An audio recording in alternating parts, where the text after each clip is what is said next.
My father says that when you're born, you're a tiger, and every time you fail or succeed, you get a stripe, right? And he says by the end, you want to be a panther. And so I take every failure with pride because I basically tried something and maybe it didn't work, but I tried. And I always think of him and I go, I want to be a panther. At the end, I don't want to have any orange left. It's all black. And I'll give you an example. Right around when El Tigre was canceled, I walked away from Book of Life at the first studio. My wife Sandra told me, I'm pregnant. So I was unemployed, she was pregnant, and I remember walking out of our apartment and looking up to the heavens and going, is that all you got? Come on! So it just motivates me even more. Well, early on in my career, I was terrified of losing my job. It was one of those things that I just imagined the worst. And in our business, you finish the movie and you're done. And no matter what TV show you work on, at some point it will end. Like, there's no way around it. So our business is full of you are done with your job. Whether the project, the movie, or the TV show was a success or not, you will be done with it. And so early on, I was terrified because I had that mentality of you work for a studio till you're 65 and then you retire. That's not the case. And so I wish I could go back and tell my young self, don't worry, you're gonna work everywhere. You're going to survive every time you lost your job. And I think I might have made some choices early on just to keep my job that I think would have ended up hurting me a little bit early on because I just held on to my job longer than I should have.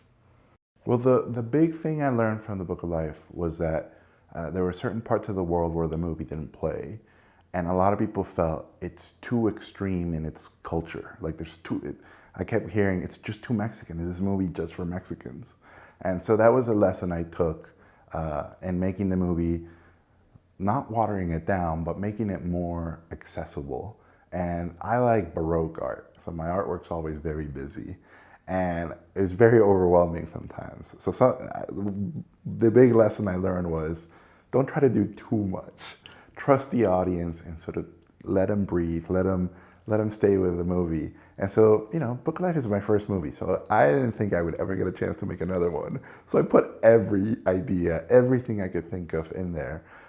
So now I'm a lot more confident about myself as a filmmaker, so I can take a step back. The story is very, as everyone knows, is very difficult. And doing these test screenings, the audience is usually right, not always right, they're usually right. And so adapting and being worried about the movie being good, but at the same time being accessible, that's a huge balance that now I take a lot more seriously. Early on, I would just get really upset, like, well, the audience doesn't get it, like, it's their fault. Now I have to accept that there are, the audience is the audience. Movies don't exist if people don't watch them. So it's a different relationship I have now. And so my goal with the Book of Life was, I want to make a movie that's dripping with heart and integrity. And I really want it to be really, really heartfelt. With this new movie, I want to do obviously all those things, but now I want to make something that lots more people see. The messages I have and the ideas I have, I want to transmit them to the most amount of people that I can. Well, the two pieces of advice that helped me and I like to pass down are, number one, always help those who can't help you. Our industry is very small. Always help those who can't help you, because helping those who can help you, that's easy.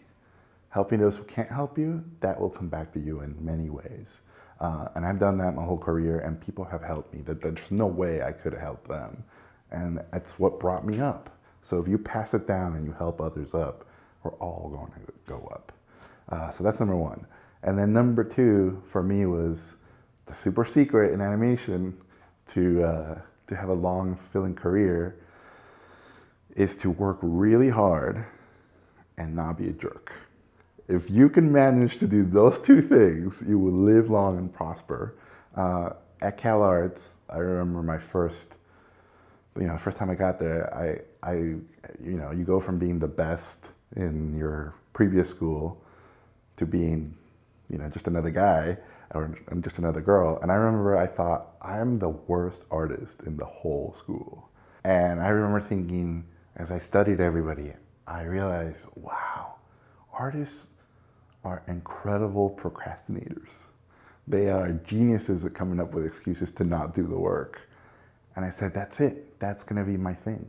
I'm not going to be more talented than everybody, but I'm going to outwork everybody. So every time I get an assignment, I'm going to do 10. And every time, you do 10 drawings a day, I'm going to do 100 drawings a day. Like, I'm going to be the guy who outworks everybody. And you get better. That's no one gets worse by doing more stuff. Well, some people do, but most people get better. And that was my secret, and I carried on my whole time at Cal Arts. And then when I went into the industry, that was kind of my thing. I was the guy who did more than I was asked to do. Like, for example, writing.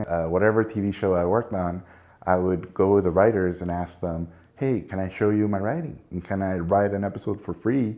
Just give me a critique. I just want to learn, because that's always been my thing. I want to go to people who do the thing I want to learn, especially more experienced people, and just ask them, like, take me under your wing. I'll pay you by buying you lunch and doing whatever you want, but I just want to learn. So in our industry, there's a lot of veterans who are very happy to share that knowledge.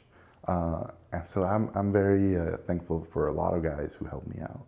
Coming to View has been amazing. I've always heard about this festival, and I'd never been able to come. And so when Maria Elena invited me, I was super thrilled and honored. And there's so many amazing filmmakers here. It's incredible that a lot of these people live in LA and I never meet, and I have to come all the way to Italy to meet and hang out with them. But it's such a wonderful cross-pollination of talent from all over the world. Lots of ideas, lots of energy, and more than anything, I'm leaving here so inspired by the stuff I'm seeing. It's very overwhelming.